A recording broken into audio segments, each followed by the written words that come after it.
नमस्कार, मैं आरती यादव। और जैसा कि आप सभी स्टूडेंट्स को मालूम है कि यहाँ पर हम क्लास 11th बायोलॉजी वो भी NCERT base, pure NCERT base, यहाँ पर जो भी आपको पॉइंट मिलेगा वो एनसीईआरटी से होगा। एनसीईआरटी से एक भी बार आपको यहाँ पर पॉइंट नहीं रखा जाएगा और आप सभी के लिए एनसीईआरटी मोस्ट इम्पोर्टेंट है। यदि आप एनसीईआरटी बुक फॉलो कर रहे हो तो आप कोई भी एग्जाम की तैयारी कर रहे हो, चाहे आप नीट की तैयारी कर रहे हो, बीएससी नर्सिंग, पैरामेडिकल, फार्मेसी, किसी भी एग्जाम की तैयारी कर रहे हो मेडिकल लाइन में, आपके लिए बहुत इंपॉर्टेंट रहेगा और बहुत ही लाभ आपको ये एनसीईआरटी बुक पहुंचाएगी एग्जाम में। तो आप सभी लोग पता है कि यहाँ पर हम क्लास 11th बायोलॉजी का एक मोस्ट इम्पोर्टेंट चैप्टर है जिसका नाम है एनिमल किंगडम। एनिमल किंगडम में हम आपको पॉलीफेरा से लेकर हेमिकॉर्डेटा तक पूरा विद एमसीक्यू साथ ही साथ थ्योरी के साथ खत्म कर चुकी हूँ, पूरा पढ़ा भी चुकी हूँ। आप सभी ने वीडियो देखी होगी, या नहीं देखी है तो प्लेलिस्ट में जाकर आप देख सकते हो, क्योंकि जब तक आप शुरुआती चीजें नहीं पढ़ोगे तब तक आपको आगे की समझ में नहीं आएगी। ठीक है, तो चलिए आज यहाँ पर हम बात करेंगे एक मोस्ट इंपोर्टेंट टॉपिक है आज का, जिसका नाम है फाइलम कॉर्डेटा। फाइलम कॉर्डेटा, जहां से आपके एग्जाम में कई क्वेश्चन बनते हैं जो हम आपको बताते हुए चलेंगे। और कॉर्डेटा ये लगभग 2 पार्ट में खत्म होता है क्योंकि काफी बड़ा टॉपिक है। ठीक है, तो चलिए हम बात कर लेते हैं यहाँ पर कि फाइलम कॉर्डेटा में आपको क्या क्या पढ़ना है। तो सबसे पहले बात करती हूँ यहाँ पर कि फाइलम कॉर्डेटा के अंतर्गत जो भी जीव आते हैं वो आपके सभी जगह पाए जाते हैं। आपने देखा है कि पॉलीफेरा में शुरुआती जो था वो केवल समुद्र में रहते थे, पानी में पाए जाते थे, लेकिन ये ऐसा नहीं है, ये लास्ट है और धीरे धीरे विकास हुआ है। तो धीरे धीरे विकास होते होते इतना विकास हुआ है कि यहाँ पर काफी आपको बदलाव देखने को मिलेंगे। और साथ ही साथ यहाँ पर कॉर्डेटा और नॉन कॉर्डेटा में जो तुलना की गई है वो भी हम आपको बताएंगे कि नॉन कॉर्डेट और कॉर्डेट में क्या अंतर है। ठीक है, क्योंकि पॉलीफेरा से लेकर और हेमिकॉर्डेटा तक जितने भी आपके फाइलम आपने पढ़े हुए थे वो सभी नॉन कॉर्डेट के अंतर्गत आते थे। और कॉर्डेटा जो आपका ऐसा फाइलम है जो आपका कॉर्डेट के अंतर्गत नहीं, उसमें पृष्ठ रज्जु पाई जाती है। तो क्या अंतर है वो अभी बात कर लेंगे। आवास देखते हैं, आवास इनका क्या है, तो ये सभी जगह पाए जाते हैं, जल थल वायु सभी जगह ये आपके पाए जाते हैं। जल में भी पाए जाते हैं, थल में भी पाए जाते हैं, स्थल और साथ ही साथ वायु में भी आपके पाए जाते हैं कॉर्डेटा के अंतर्गत जो भी सदस्य आएंगे। ठीक है, समिति कैसी होती है, सिमेट्री, तो सिमेट्री वही है जो आपने पीछे हेमिकॉर्डेटा में पढ़ी हुई थी या ऑर्थोपोडा में पढ़ी हुई थी। तो द्विपार्श्व समिति, बाइलेटरल सिमेट्री पाई जाती है। शरीर संगठन कैसा होता है, तो शरीर संगठन इनका जो है वो अंग तंत्र यानी ऑर्गन सिस्टम इनमें पाए जाते हैं। आपने देखा है कि अपने शरीर को देख लो, जो मनुष्य है ये भी कॉर्डेटा के अंतर्गत आता है। तो मनुष्य में पाचन तंत्र, श्वसन तंत्र, उत्सर्जन तंत्र, परिसंचरण तंत्र, तंत्र का तंत्र, नर्वस सिस्टम इसे कहते हैं, ये सभी उपस्थित है। तो आपको अपने शरीर से लेके यहाँ चलना होगा। अपने शरीर से जब आप चीजों को रिलेट करके लेके चलेंगे तो आपको कॉर्डेटा जो है वो बहुत आसान तरीके से समझ में आ जाएगा। ठीक है, तो परिसंचरण तंत्र की बात करते हैं तो यहाँ पर बंद परिसंचरण है। क्यों? क्योंकि क्लोज सर्कुलेटरी सिस्टम यहाँ पर पाया जाता है। आपका जो रक्त होता है वो रक्त वाहिकाओं में बहता है। किसमें बहता है? रक्त वाहिकाओं में आपका ब्लड वेसल्स में आपका रक्त रहता है, धमनी और सिराओं में।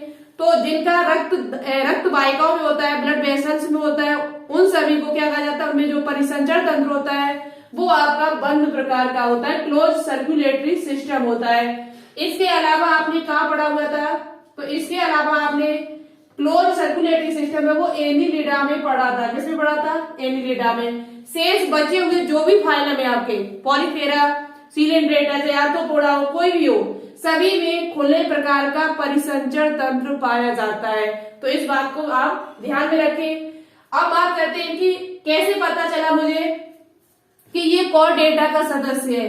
कैसे पता चला कि ये कॉर्डेटा का सदस्य है? तो कशेरुकी संघ यानी फाइलम कॉर्डेटा के प्राणियों के 3 मुख्य लक्षण है, 3 मूलभूत लक्षण है, फंडामेंटल लक्षण, फीचर है, जिसकी वजह से मुझे पता चला कि ये कॉर्डेटा के अंतर्गत आएगा। ठीक है, क्या लक्षण है? तो सबसे पहले आपका पृष्ठ रज्जु। हमने आपको शुरुआत में ही बताया था जब बेसिस ऑफ क्लासिफिकेशन पढ़ाया था कि ऐसे जीव, ऐसे प्राणी जिनमें पृष्ठ रज्जु उपस्थित है उनको क्या कहा जाता था? कॉर्डेट कहते थे। तो कॉर्डेट के अंदर केवल आपका कॉर्डेटा आया था। जिनमें पृष्ठ रज्जु नहीं पाई जाती है उनको कहा जाता था नॉन कॉर्डेट, जो पॉरीफेरा से लेकर हेमी कॉर्डेटा तक आपके थे। आपको समझ में आ रहा होगा क्योंकि आपने पिछली वीडियो देखी है, नहीं देखी है तो नहीं समझ में थोड़ा आ रहा होगा, लेकिन जिन स्टूडेंट ने पिछली वीडियो देखी है और क्वेश्चंस भी लगाए हमारे साथ तो उनको बहुत आसान तरीके से समझ में आ रहा होगा और सीख भी रहे होंगे। एक बात और आपसे बोलना चाहती हूँ कि शाम 4 बजे आपकी इसके जो भी क्वेश्चन बनेंगे वो कल शाम 4 बजे हम क्वेश्चन कराएंगे और लगभग 1-2 दिन छोड़ के कभी कभार न शाम 4 बजे डेली आपकी लाइव क्लास चलती है, तो वहां आप अटेंड कर सकते हो, क्वेश्चंस लगा सकते हो प्रीवियस ईयर। ठीक है, अब बात करते हैं यहाँ पर कि इनमें पृष्ठ रज्जु पाई जाती है, नोटोकॉर्ड पाई जाती है। एक पहचान इसकी ये है। दूसरी पहचान है कि इनमें पृष्ठ खोखली, कैसी खोखली, पृष्ठ मतलब पीछे, खोखली होलो तंत्र का रज्जु भी उपस्थित है। इनमें पृष्ठ खोखली तंत्र का रज्जु, जैसे डोर्सल हेलो, डोर्सल होलो, होलो होगा यहाँ पर डोर्सल, डोर्सल होलो, ठीक है, डोर्सल होलो नर्व कॉर्ड पाई जाती है। दूसरी बात युग्मत ग्रीष्मी क्लोम छिद्र, युग्मत मतलब जोड़े में, युग्मत का अर्थ क्या होता है, जोड़े, पेयर में जोड़े, ग्रसनी, ग्रसनी हमारी जो होती है ये एक ग्रसनी इधर होगी तो एक इधर भी होगी आपकी, यहाँ पर युग्मत जोड़े क्लोम जो छिद्र होते हैं, ग्रसनी में क्लोम छिद्र होते हैं, क्या होते हैं क्लोम छिद्र, पेयर फेरेंजियल गिल स्लिट पाए जाते हैं इनमें, ये पहचान ये है। तो 3 लक्षणों को लेकर यहाँ पर देखा गया है कि इनमें पृष्ठ रज्जु होनी चाहिए, इनमें पृष्ठ खोखली तंत्र का रज्जु होनी चाहिए, डोर्सल होलो नर्व कॉर्ड होनी चाहिए, युग्मत ग्रीष्मी क्लोम छिद्र यानी कि पेयर फेरेंजियल गिल स्लिट होने चाहिए इनमें। तो आप पहचान बता सकते हो कि ये कॉर्डेटा का सदस्य है। यहाँ पर एक फिगर हमने दिया हुआ है, उसकी फोटो हम यहाँ पर दे देंगे जिसे आप आसानी से देख सकते हो, नहीं तो आपके पास यदि एनसीईआरटी बुक है तो उसे खोल के रख लीजिएगा। उसमें कुछ इस प्रकार से एक फिगर बना हुआ है शुरुआत में, तो उसमें आपको पता होना चाहिए कि ये जो फिगर है इसमें आपको ये जो चित्र दिख रहा है ये नीचे, ये यहाँ से लेके यहाँ तक इसका डाइजेस्टिव सिस्टम है, जिसमें लास्ट में आपका एनएस पार्ट है, एनएस पार्ट गुदा पार्ट है, जहां से और ये आपका डाइजेस्टिव जहां से ये भोजन लेगा। इसकी ग्रसनी में ये जो आपको दिख रहे हैं ये युग्मत यानी युग्मत ग्रसनी क्लोम छिद्र गिल्ड सिल्ड जो आपके हैं वो ग्रसनी में ये आपके पाए जाते हैं। ठीक है, इसके जस्ट ऊपर पीछे साइड, पीछे हो रही यानी कि डोर्सल साइड आपका क्या होता है नोटोकॉर्ड उपस्थित होता है। क्या उपस्थित होता है नोटोकॉर्ड, जिसे पृष्ठ रज्जु कहा जाता है। क्या कहा जाता है पृष्ठ रज्जु जो आपकी ये उपस्थित है। इसके पीछे साइड यानी कि डोर्सल साइड हमारे क्या होती है पृष्ठ रज्जु उपस्थित होती है, जिसका निर्माण किससे होता है, जिसका निर्माण जो होता है वो मीजोडर्म से होता है। ये मीजोडर्मल होती है, जिसका निर्माण उत्पत्ति होती है वो कैसे होती है मीजोडर्म से। उसके बाद इसमें उसके जस्ट मीजोडर्म के ऊपर वो सॉरी नोटोकॉर्ड के ऊपर डोर्सल साइड आपका क्या उपस्थित होता है डोर्सल होलो नर्व कॉर्ड उपस्थित होता है। ये आपको जो चित्र दिख रहा है यहाँ पर ये जो आपको दिख रहा है डोर्सल होलो नर्व कॉर्ड जो आपका तंत्र का तंत्र होता है, नर्वस सिस्टम होता है, वो पीछे की साइड तो होता है आपका पूरे साइड फैला हुआ होता है। तो ये आपका किधर है डोर्सल साइड है, और इसके अंदर जो आपकी खोखली ये हॉलो होता है। ठीक है, याद रखा है ये कैसा होता है हॉलो। जबकि नॉन कोऑर्डिनेट में जब आप देखोगे तो वहां पर आपको सॉलिड मिलेगा, और वो भी किधर साइड आगे की साइड, लेकिन ये किधर होता है डोर्सल। जबकि नॉन कोऑर्डिनेट में जो आपका ये तंत्र का रज्जु होता है वो वेंट्रल साइड होता है, आगे की ओर होता है अलग तल पर। ठीक है, अभी अंदर हम दिखा देंगे आपको। तो ये पृष्ठ पीछे खोखली होता है तंत्र का रज्जु, और इसके अंदर जो आपका है वो नर्व कॉर्ड उपस्थित है। नर्व कॉर्ड जो आपका होता है इनकी तंत्र का तंत्र जो है वो किससे उत्पन्न होता है, तो वो आपका एक्टोडर्म से उत्पन्न होता है। किससे उत्पन्न होता है एक्टोडर्म से। तो ये बात आपको समझ में आ रही होगी कि कहां पर क्या होता है। तो नोटोकॉर्ड के जस्ट ऊपर आपका होलो नर्व कॉर्ड होता है, और उसके अंदर आपका नर्व कॉर्ड उपस्थित होता है यहीं पर, और पीछे आपकी हाँ एक बात और यहाँ पर एनस के पीछे एक पुच्छ होती है। पहले के जो मनुष्य हुआ करते शुरुआती मनुष्य आपने देखा होगा उनमें पूंछ पाई जाती थी। क्या पाई जाती टेल, लेकिन अब तो नहीं है, लेकिन उसका कहीं ना कहीं अंश तो बचा हुआ है। तो वही अंश आपको पता होना चाहिए कि इसमें पोस्ट एनल टेल होती है गुदा के यानी एनस के पास में, जिसे पोस्ट एनल टेल कहा जाता है। तो ये मुख्य विशेषताओं से आपका पहचाना गया कि ये कॉर्डेटा है। ठीक है, तो ये विशेषताएं आप याद कर लेना, बहुत इंपॉर्टेंट है, यहाँ से क्वेश्चन आपसे पूछा जा सकता है। और ये आपके क्या है, तो गिल्ड स्लिट है, क्लोम छिद्र, इसके द्वारा ये सांस लेते हैं। अब बात करेंगे यहाँ पर कॉर्डेटा के वर्ग क्या है, कॉर्डेटा कितने वर्गों में बांटा गया, और नॉन कॉर्डेट और कॉर्डेट में अंतर। ठीक है, अब हम बात करती हूँ कि कॉर्डेट और नॉन कॉर्डेट में क्या तुलना की जाए, कैसे पहचाना जाए कि ये नॉन कॉर्डेट है और कैसे पहचाना जाए कि ये कॉर्डेट है। आपकी एनसीईआरटी बुक में तुलना करके दिखाई हुई है, अंतर दिखाया हुआ है। तो देखते हैं डिफरेंस क्या है इनमें। एक तरफ आपका लिखा है नॉन कॉर्डेट, एक तरफ लिखा है कॉर्डेट। एनसीईआरटी बुक में यदि आप देखोगे तो कॉर्डेट इधर लिखा है और नॉन कॉर्डेट इधर लिखा है। ठीक है, तो कोई दिक्कत नहीं, इधर का उधर। आपको देखो यहाँ पर याद होना चाहिए कि जो नोटोकॉर्ड है वो आरएफजी की जितने भी होते हैं नॉन कॉर्डेट होते हैं, यानी कि पॉलीफेरा से लेकर और हेमीकॉर्डेटा तक, पॉलीफेरा से लेकर और हेमीकॉर्डेटा तक जितने भी आपके फाइलम आए हुए थे वो सभी आपके उनमें नोटोकॉर्ड जो थी वो अनुपस्थित थी, यानी कि अब्सेंट थी। जबकि कॉर्डेट में देखा जाए तो उनमें नोटोकॉर्ड जो होती है वो आपकी प्रेजेंट होती है, यानी कि उपस्थित होती है, जैसे कि कॉर्डेटा में, नॉन कॉर्डेट में आपका पूरा आता है पॉलीफेरा से लेकर हेमीकॉर्डेटा तक, लेकिन इसमें केवल एक ही फाइलम आता है जिसका नाम है कॉर्डेटा। ठीक है, तो इसमें उपस्थित होती है, इसमें अनुपस्थित होती है, कि अब्सेंट होती है। बात करते हैं हृदय की। नॉन कॉर्डेट का यदि हृदय है उसमें उपस्थित यदि है, अगर उपस्थित है तो वह पृष्ठ होगा, यानी कि डोर्सल होता है, पीछे की ओर होता है। पृष्ठ मतलब क्या होता है, पीछे साइड। तो यदि हृदय में उपस्थित है तो वो पीछे की ओर होगा, न अन्यथा होगा ही नहीं। ठीक है, दूसरी बात, कॉर्डेट का हृदय देखा जाए, हार्ट देखा जाए तो ये अधर होता है, वेंट्रल साइड होता है। हमारा हृदय कहाँ होता है, ventral side, by side, left side होता है, ज्यादा भाग उसका झुका हुआ। तो अपने से लगा लीजिए अंदाजा कि हमारा जब हृदय किधर साइड है, आगे की ओर, वेंट्रल ओरिएंट की आगे की ओर है। तो कॉर्डेट का जो हृदय होता है, नॉन कॉर्डेट का, वो आपका कैसा होता है, अधर यानी कि वेंट्रल होता है। ठीक है, उसके बाद बात करते हैं ग्रसनी में क्लोम छिद्र होंगे तो कहां पर होंगे, तो देखो नॉन कॉर्डेट में जो क्लोम छिद्र होते हैं वो आपके अनुपस्थित होते हैं, गिल्ड स्लिट। ठीक है, तो युग्मक जोड़े में जो गिल्ड स्लिट पाए जाते हैं ग्रसनी में, फेरेंस में, वो आपके इधर अनुपस्थित होते हैं, जबकि इधर आपके उपस्थित होते हैं, प्रेजेंट होते हैं। देखो इधर अधिकांश चीजें वो अनुपस्थित है, इधर आपकी सब उपस्थित है। ठीक है, बात करते हैं इनका गुदा पक्ष कुछ अनुपस्थित में, जो टेल होती है वो आपकी नहीं पाई जाती है, किसमें, नॉन कॉर्डेट में, जबकि यहाँ पर ये आपकी उपस्थित होती है। जो टेल होती है एनस पार्ट में वो आपकी कैसी होती है, उपस्थित होती है, टेल। ठीक है, उसके बाद ये चीज आपको याद करनी है जो मोस्ट इंपोर्टेंट है आप सभी के लिए, कि इनका केंद्रीय तंत्र का तंत्र, यानी कि सेंट्रल नर्वस सिस्टम जो होता है वो आपका वेंट्रल साइड होता है। किधर साइड होता है, वेंट्रल यानी कि आगे की ओर। वेंट्रल मतलब अधर तल एवं ठोस होता है। कैसा होता है, ठोस, सॉलिड होता है, साथ ही साथ वह दोहरा होता है, डबल होता है। इनका जो वो केंद्रीय तंत्र का तंत्र जो होता है वो आपका कैसा होता है, दोहरा होता है। ठीक है, और इसमें एक चीज और पाई जाती है जिसे कहा जाता है गेंगलिया।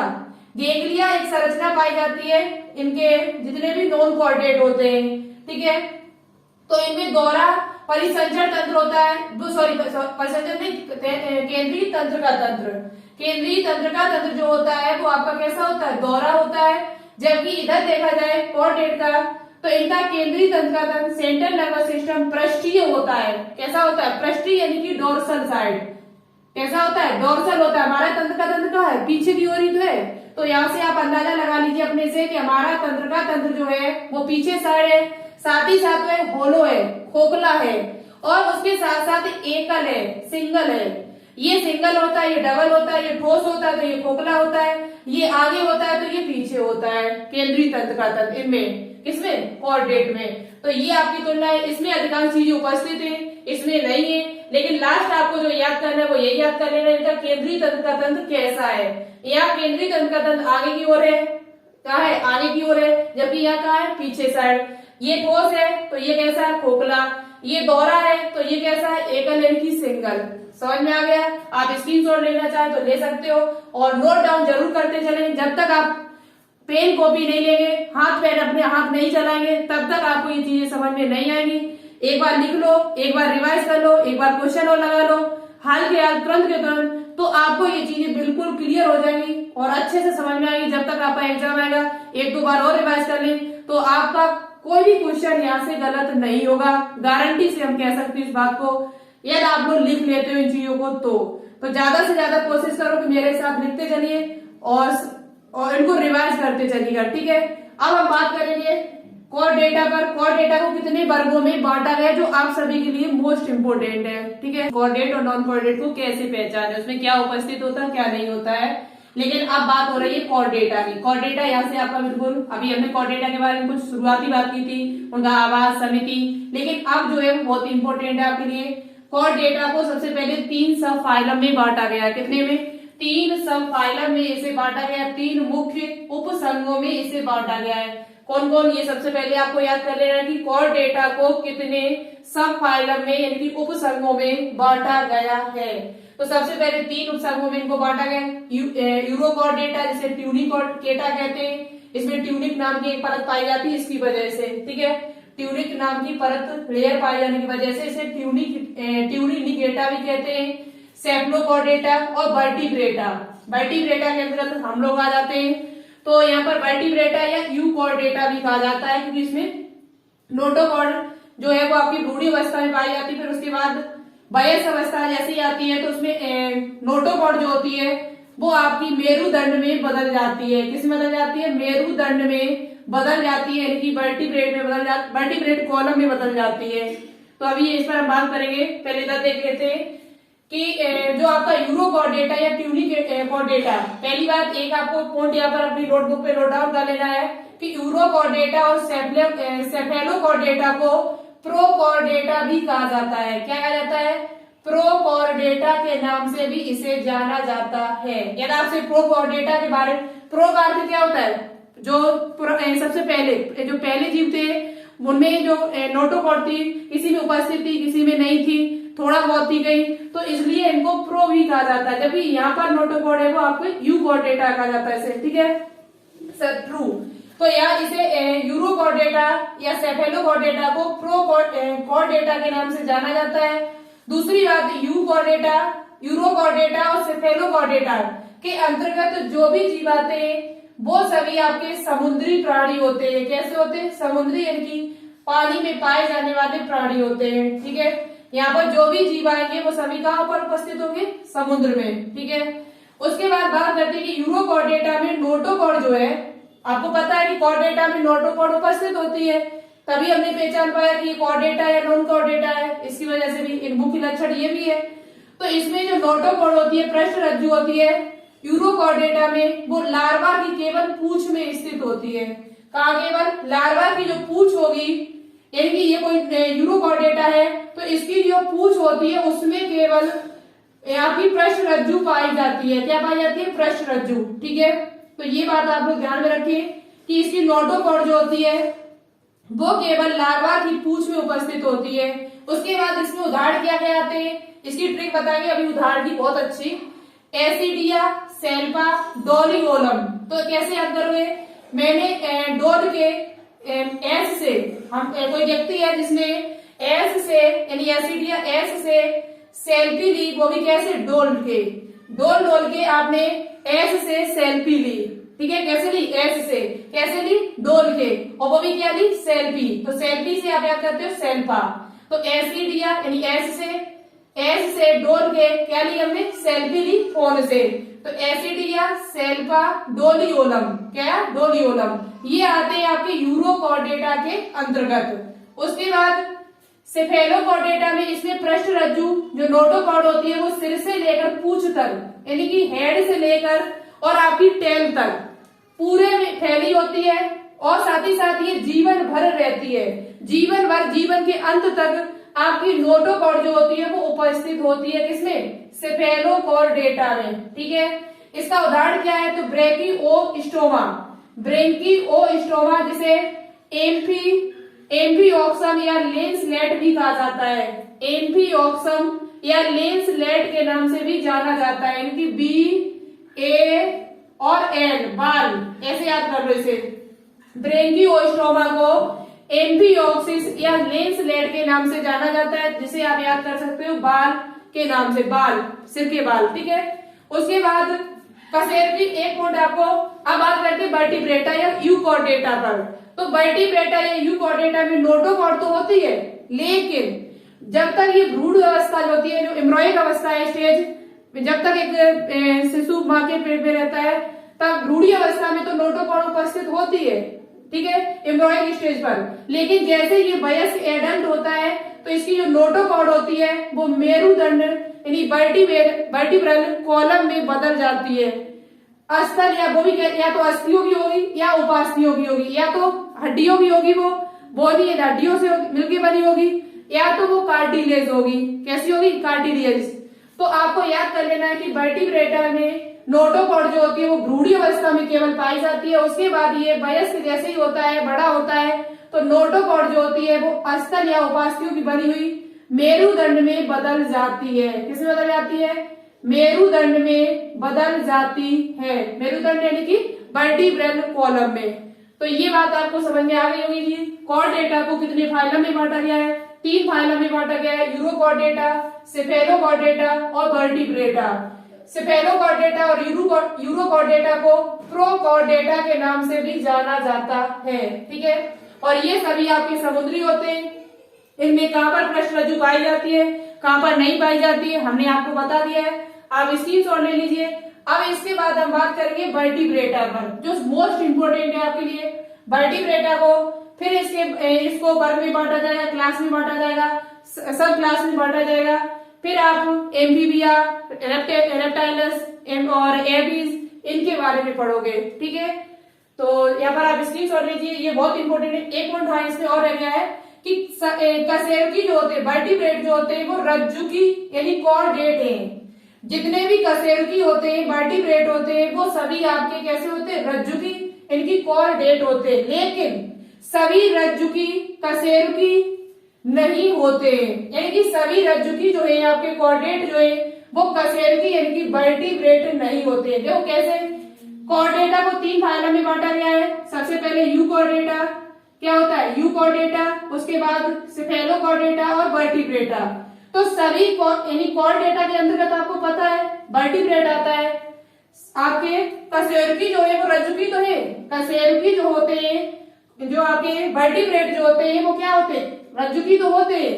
लेकिन सभी रज्जुकी जो है, सभी कॉर्डेट जो है वो वर्टिब्रेट नहीं होते हैं। क्योंकि क्यों नहीं होते? क्योंकि कुछ आपके सेफेलोकॉर्डेटा में आते हैं और कुछ आपके यूरोकॉर्डेटा में आते हैं। तो सभी रज्जुकी जो होते हैं वो जो सभी कॉर्डेट जो होते हैं वो आपके वर्टिब्रेट नहीं होते हैं। क्यों नहीं होते? क्योंकि कुछ आपके सेफेलोकॉर्डेट में आते हैं और कुछ आपके यूरोकॉर्डेट में आते हैं। तो ये पॉइंट आपके लिए इंपॉर्टेंट है, आपसे पूछा जा सकता है कशेरुकी सभी रज्जुकी होते हैं या नहीं होते। तो सभी कशेरुकी जो है वर्टिब्रेट है वो आपके कॉर्डेट में आते हैं, लेकिन सभी रज्जुकी जो होते हैं वो कशेरुकी इनकी वर्टिब्रेट नहीं होते हैं, ठीक है। समझ में आ गया? ये पॉइंट आप जरूर लिख लेना, मोस्ट इंपोर्टेंट है, आप सभी के लिए पूछा जा सकता है आपसे, आप स्क्रीनशॉट ले लो। उसके बाद हम बात करेंगे यहाँ पर इसके वर्टिब्रेटा के क्लास पर, ठीक है। क्या सेफेलोकॉर्डेटा, उसके बारे में हम बात कर चुकी हूँ और उसके उदाहरण भी हमने आपको बता दिए। अब आपका तीसरा बचा वर्टिब्रेटा, जो काफी बड़ा है, ठीक है, काफी बड़ा है और टॉपिक इसमें कई टॉपिक्स में आते हैं और यहाँ से आपके एग्जाम में क्वेश्चन पूछे भी जाते हैं। एम्फीबिया से, रेप्टेलिया से, हृदय के बारे में क्वेश्चन पूछा जाता है, कई क्वेश्चन यहाँ से बनते हैं इनकी। तो यहाँ सबसे पहले बात करते हैं कि वर्टिब्रेटा जो आपका है इनकी, इसे कितने विभाग में बांटा गया है, इसके कितने डिवीजन किए गए हैं। तो वर्टिब्रेटा जो है आपका उसके 2 डिवीजन पहले किए गए हैं, 2 भाग में इसे बांटा गया है। पहले आर्नेथोस्टोमेटा, आर्नेथोस्टोमेटा और नेथोस्टोमेटा, आर्नेथोस्टोमेटा और नेथोस्टोमेटा। अनेथोस्टोमेटा क्या होता है? जिसमें जबड़े अनुपस्थित होते हैं, विदाउट जॉ। जबड़ा जो ये होता है वो आपका जो जबड़ा जिसमें दांत आपके लगे हुए हैं, विदाउट जॉ, यानी कि इसमें जबड़ा जो होता है वो अनुपस्थित होता है अनेथोस्टोमेटा में, ठीक है। अनेथोस्टोमेटा जो होते हैं उनकी पहचान ये है कि उनमें जबड़ा नहीं पाया जाता है। बिना जबड़ा के इसमें दांत जो होते हैं वो चारों तरफ लगे होते हैं, वृत्ताकार। कैसे होते हैं? वृत्ताकार। इसमें दांत चारों तरफ आपके इस प्रकार से लगे हुए होते हैं, ठीक है। उसके बाद नेथोस्टोमेटा में क्या होता है? इसमें जॉ जो होते हैं, जबड़ा जो होता है वो आपका प्रेजेंट होता है, उपस्थित होता है। अनैथोस्टोमेटा के दो एक क्लास इसका, इसे फिर क्लास में बांटा गया, वर्ग में बांटा गया है, वो भी एक वर्ग है इसका साइक्लोस्टोमेटा। अनैथोस्टोमेटा को एक वर्ग में बांटा, एक वर्ग है इसका जिसका नाम है साइक्लोस्टोमेटा। इसके अंतर्गत जो जीव आते हैं उनमें हृदय जो होता है वो 2 चेम्बर युक्त होता है, 2 कोष्ठकी होता है। 2 कोष्ठकी का मतलब क्या है यहाँ पर कि इसमें एक आलिंद होगा, एक आपका क्या होगा आलिंद होगा और एक आपका निलय होगा, यानी कि एक आपका ऑरिकल होगा, एक आलिंद होगा और दूसरा आपका क्या होगा निलय यानी कि वेंट्रिकल होगा। तो साइक्लोस्टोमेटा के अंदर जो जीव आते हैं वो उनका हृदय जो होता है वो कितना होता है 2 चेम्बर उसमें पाए जाते हैं। अभी हम यहाँ पर बात करेंगे एम्फीबिया में कितना होता है, पिसीज में कितना हृदय होता है, रेप्टाइल जो सरीसृप होते हैं उसमें हृदय कितने होते हैं, एबीज में कितने हृदय होते हैं, मैमेलिया जो होते हैं उसमें कितने हृदय होते हैं। यहाँ से आपके एग्जाम में क्वेश्चन पूछा जाता है, ठीक है। उसके बाद बात करते हैं नेकोस्टोमेटा, जिसमें जो उपस्थित होते हैं जबड़े उपस्थित होते हैं, उसे फिर बांटा गया 2 वर्ग में, फिर इसे 2 वर्ग में बांटा गया, 2 क्लास में बांटा गया, एक आपका पिसीज, एक आपका टेट्रापोडा। पिसीज यानी कि मत्स्य, जो मत्स्य यानी कि जिसमें पंख उपस्थित होते हैं, फिन उपस्थित होते हैं, क्या उपस्थित होते हैं फिन उपस्थित होते हैं, उसे पिसीज कहा गया। और जिसमें 4 पैर उपस्थित होते, टेट्रा का मतलब क्या होता है, टेट्रा मतलब 4, ट्राई का मतलब 3, पेंटा का मतलब 5, तो टेट्रापोडा, पोडा का अर्थ होता है पैर, लिम्स, तो जिनमें 4 पैर उपस्थित होते हैं उन्हें क्या कहा जाता है टेट्रापोडा कहते हैं, क्या कहते हैं चतुष्पाद, ठीक है, चतुष्पाद उपस्थित होते हैं। अब बात करते हैं यहाँ पर कि पिसीज जो आपका पंख उपस्थित, इसमें 2 वर्ग, इसके 2 क्लास और किए गए, इसका ये छोटा एक क्लास और किया गया है कॉन्ड्रोकेथीज और ओस्ट्रोकेथीज। पिसीज के अंतर्गत 2 चीज और आती है, ये आपको पूरा चार्ट अच्छी तरीके से याद होना चाहिए, ठीक है। पिसीज के अंतर्गत 2 चीज फिर आती है कॉन्ड्रोकेथीज और ओस्ट्रोकेथीज। कॉन्ड्रोकेथीज क्या होता है, जिसका हृदय जो है वो सॉरी इसका शरीर जिसमें आपकी उपास्थियां पाई जाती हो, क्या पाई जाती हो उपास्थियों से मिलकर बना हो। ओस्ट्रोकेथीज जिसमें हड्डियां पाई जाती हो, क्या पाई जाती हो हड्डियां, इसमें बोनी फिश छोटी छोटी मछलियां आती है। कॉन्ड्रिकेथीज में जबकि बड़ी बड़ी जैसे शार्क है आपकी, इस प्रकार की मछलियां इसमें आती है कॉन्ड्रिकेथीज में, ठीक है। और इसमें क्या पाई जाती है उपास्थियां, इसमें क्या पाई जाती है हड्डियां। ओस्ट्रोकेथीज जो हम लोग मछलियां खाते हैं, छोटी छोटी मछलियां जो होती है एक्वेरियम में जो रहती है, अपने घर पे जो हम रखते हैं मछलियां, आपने देखा होगा बंद करके डिब्बे में, वो ओस्ट्रोकेथीज जो आपकी होती है, कौन सी होती है ओस्ट्रोकेथीज। उसके बाद टेट्रापोडा में क्या आता है, तो आपका एम्फीबिया जो जल और थल दोनों में रहते हैं, इसे उभयचर कहते हैं। रेप्टिलिया यानी कि सरीसृप, रेंगने वाले जितने भी होते हैं वो सब रेप्टिलिया के अंतर्गत आते हैं, सरीसृपों के अंतर्गत आते हैं। एबीज यानी पक्षी वर्ग, जो भी पक्षी आपके वो सब एबीज में आ जाता है, ठीक है। मैमेलिया जो आपके होते हैं, मैमेलिया जो आपके हैं वो किसमें आते हैं, मैमेलिया जिसमें स्तनधारी, जो स्तन जो अपने बच्चों को दूध पिलाते हैं, वो सब मैमेलिया के अंतर्गत रखे जाते हैं। किसके अंतर्गत रखे जाते हैं, मैमेलिया के अंतर्गत आपके रखे जाते हैं, यानी कि ये चतुष्पाद होता है। यहाँ पर लिखा है टेट्रापोडा का अर्थ ही होता है चतुष्पाद, ठीक है, चतुष्पाद। उसके बाद आपको पता होना चाहिए कि साइक्लोस्टोमेटा जो है इसमें क्या क्या आता है, कैसा इसके लक्षण क्या है। तो साइक्लोस्टोमेटा के अंतर्गत जितने भी जीव आते हैं वो सभी समुद्री होते हैं, मरीन वाटर में पाए जाते हैं। कहाँ पाए जाते हैं, मरीन वाटर में। लेकिन एक बात और याद रखना, हमने शुरुआत में आपको बताया था ऐसे कौन से फाइलम है जो केवल समुद्रवासी है, विशेष रूप से समुद्र में ही पाए जाते हैं। उसके नाम आपको कमेंट बॉक्स में कमेंट करके लिखना होगा सभी को। ऐसे कौन से फाइलम है जो केवल समुद्र में ही पाए जाते हैं, मरीन वाटर में ही पाए जाते हैं। उसके अलावा हमने अभी आपको प्रोटोकॉर्डेटा बताया, इसमें सेफेलोकॉर्डेटा और यूरोकॉर्डेटा आया था, वो भी आपका किसमें पाया जाता है, समुद्र में ही पाए जाते हैं। कौन सा, प्रोकॉर्डेटा। तो उसके साथ साथ आप एक तो ये हो जाएगा और 2 हमने आपको पहले बताए हुए थे। प्रोकॉर्डेटा जो आपका होता है वो भी समुद्रवासी है, लेकिन इससे पहले हम आपको 2 और बता चुकी हूँ जिनके नाम आपको कमेंट बॉक्स में कमेंट करके बता रहे होंगे विशेष रूप से।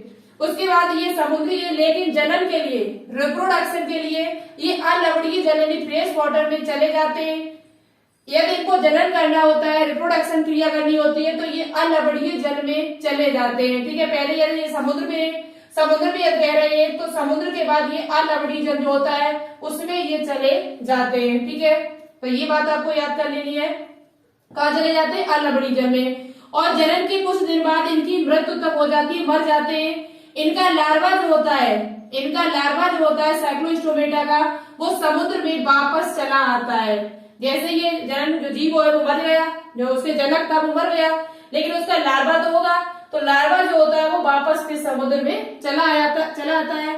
और इसके उदाहरण अगर आपको याद करने हैं तो उदाहरण में आपको याद कर लेना है। इसके उदाहरण कौन कौन से, तो 2 उदाहरण इसमें दिए हुए आपकी बुक में। एक का नाम है हेंगफिश, मिक्सिन और पेट्रोमाइजोन, जिसे लेम्प्रे कहते हैं। क्या कहते हैं? लेम्प्रे, जिसे लेम्प्रे कहा जाता है। क्या कहा जाता है? लेम्प्रे कहा जाता है, जिसका नाम है पेट्रोमाइजोन। इसे पेट्रोमाइजोन भी कहते हैं। ठीक है, आपकी बुक में लिखा हुआ है पेट्रोमाइजोन। और एक आपका और है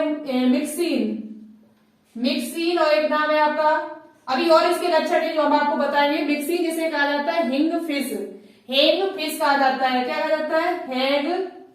हैगफिश कहा जाता है इसे। ठीक है, हैगफिश के नाम से जाना जाता है। तो 2 उदाहरण याद कर लो। कुछ और लक्षण है जो अभी हम आपको बता रही हूँ। लेम्प्रे, पेट्रोमाइजोन जिसे कहा जाता है, मिक्सिन जिसे हैगफिश कहा जाता है। तो इसे आप याद कर लो। पेट्रोमाइजोन का चित्र आपकी किताब में दिया हुआ है, आप देख सकते हो, और उसी का चित्र हम यहाँ पर आपको दे भी देंगे, जो आप देख लेंगे यहाँ पर पेट्रोमाइजोन का। तो पेट्रोमाइजोन को लेम्प्रे कहा जाता है, मिक्सिन को हैगफिश कहा जाता है, जो साइक्लोस्टोमेटा के अंतर्गत आता है। इसमें जबड़े नहीं पाए जाते, ना इसमें जबड़े ना ही इसमें जबड़े। क्यों? क्योंकि अनेटोस्टोमेटा के अंतर्गत जो भी जीव आते हैं वो बिना जबड़ा के होते हैं। अब यहाँ पर साइक्लोस्टोमेटा के कुछ और लक्षण है, जैसे हृदय में 2 चेम्बर होता है, उसी प्रकार से कुछ और लक्षण है जो अभी हम आपको दिखा देंगे यहाँ पर। साइक्लोस्टोमेटा के कुछ आपके और लक्षण है। इसमें एक तो लक्षण हमें आपको बता दें कि इसमें हृदय दो चेम्बर में बटा होता है, आलिंद और निलय, ऑरिकल और वेंट्रिकल। एक आलिंद एक निलय होता है, समुद्री होते हैं, लेकिन ये जनन के लिए अलबड़ीजम में चले जाते हैं और कुछ दिन बाद वापस मर जाते हैं कुछ दिन बाद, और उसके बाद लार्वा जो होता है इनका वापस समुद्र में चला जाता है। उसके बाद एक लक्षण इसमें और है कुछ इंपोर्टेंट, के सभी प्राणी कुछ मछलियों के बाह्य परजीवी है।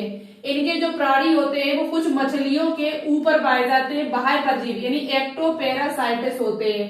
पूछा जाए ये कहाँ होते हैं साइक्लोस्टोमा के जीव? लेम्प्रे और मिक्सिन, हैगफिश इसे कहा जाता है। तो ये आपके मछलियों के बाह्य परजीवी, मछलियों के ऊपर पाए जाते हैं परजीवी के रूप में।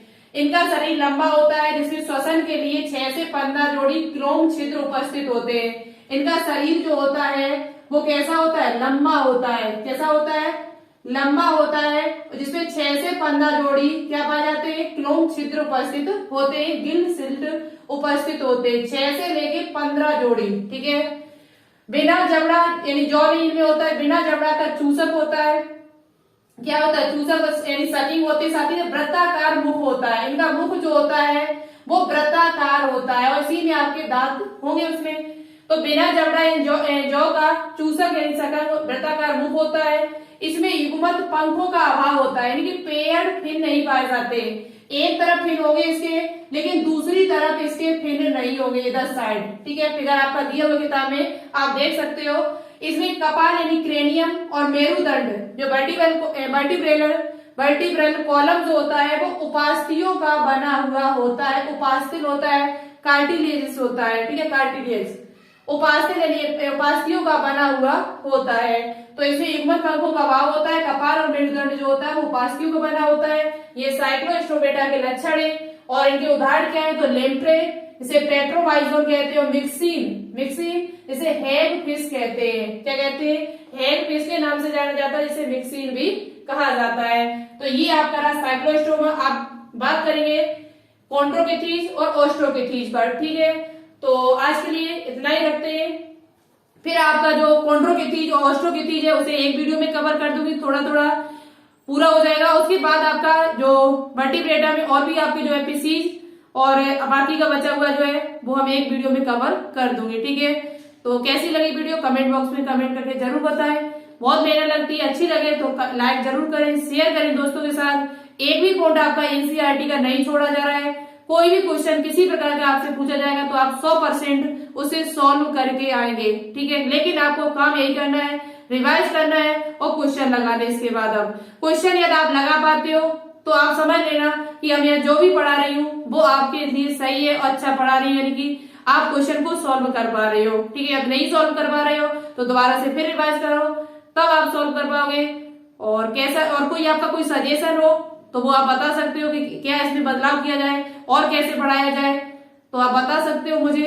ठीक है, कोई सजेशन आपका है तो दे सकते हो कमेंट बॉक्स में, हमें वो स्वीकार है। अच्छा बुरा जैसा भी हो हम सब स्वीकार करते हैं। ठीक है, तो चलिए आज के लिए इतना ही रखते हैं, बचा हुआ नेक्स्ट वीडियो में आपको मिल जाएगा। Thank you so much. जय हिंद, जय भारत।